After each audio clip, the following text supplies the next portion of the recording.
8 থেকে 9 ঘন্টা আপনি আপনার স্মার্টফোনের ডিসপ্লেতে তাকিয়ে থাকছেন, এটা আপনার চোখের জন্য যে কতটা ক্ষতিকারক হতে পারে, কতটা ক্ষতিকর হতে পারে, সেটা হয়তো আমি নর্মালি ভাবে বুঝে উঠতে পারছি না। আসসালামু আলাইকুম বন্ধুরা, আশা করি সবাই সুস্থ আছেন। বন্ধুরা, স্মার্টফোন দিনের অনেক সময় আমরা স্মার্টফোনে পড়ে থাকি। রিলস দেখা থেকে শুরু করে পডকাস্ট কিংবা প্রিয়জনের সঙ্গে ফোনে ঘন্টার পর ঘন্টা স্মার্টফোনের মাধ্যমে যুক্ত থাকি। আপাতদৃষ্টিতে ফোন ব্যবহার অনেকটা বিনোদন মনে হলেও বিজ্ঞান বলছে এর পেছনে লুকিয়ে আছে এক ভয়াবহ জৈবিক সংকট।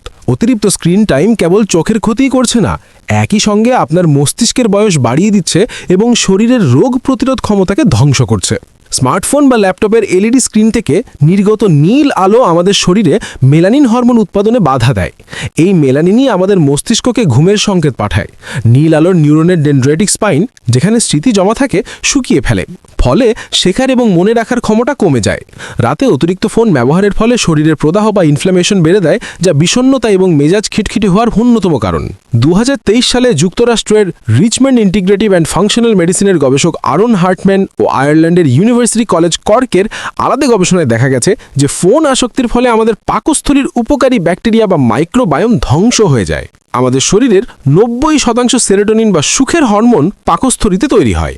ঘুমের অভাবে পাকস্থলীর ভারসাম্য নষ্ট হলে সরাসরি মানসিক স্বাস্থ্যের উপর প্রভাব পড়ে। বিজ্ঞানী জন লা পুমা এই অবস্থাকে ডিজিটাল অবেসিটি বলেন।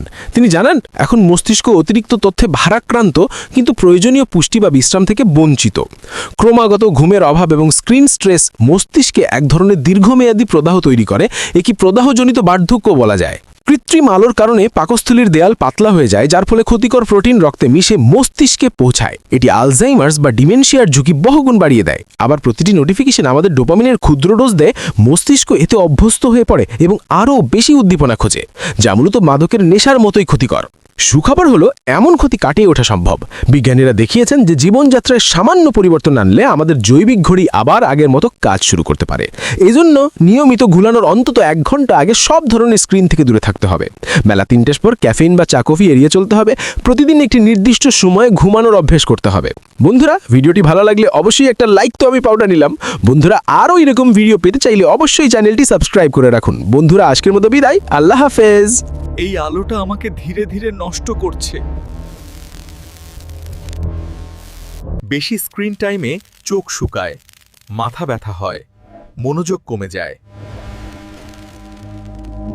20 মিনিট পর 20 সেকেন্ড দূরে তাকাও। রাতে স্ক্রিন কমাও।